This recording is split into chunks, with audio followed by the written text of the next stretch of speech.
When I was first introduced to the concept of design thinking back in secondary school, I used to think that it was just to think about what designs to create. However, as I progressively hear people discuss design thinking at work and in school, I was intrigued to learn that designs need not be just for a physical product. In broader terms, user experience design involves studying how users interact with a product, or how the design facilitates the user's challenges. At TE42 I got to set aside time to really reflect on my experience in designing a product. The process of design thinking helps me to understand that it is not just about using my brain to think about what solutions to create, but using my heart as well to empathize with my users and my hands to visualize them. The opportunity to meet the other people from other disciplines in our TBW broadens my view of my proposed solution.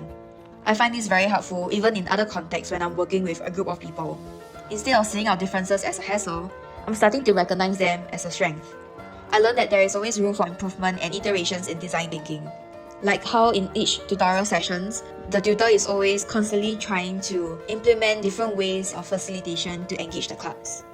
I appreciate that design thinking is a multidisciplinary course, as this is not just about creating a design and looking at your creativity, but it also helps me as a communications and new media student to learn how I can better communicate my ideas to other people. Design thinking is not just applicable to the course itself, but moving forward and constantly remind myself that the day-to-day products are not just an outcome, but also a work in progress to solve our everyday problems.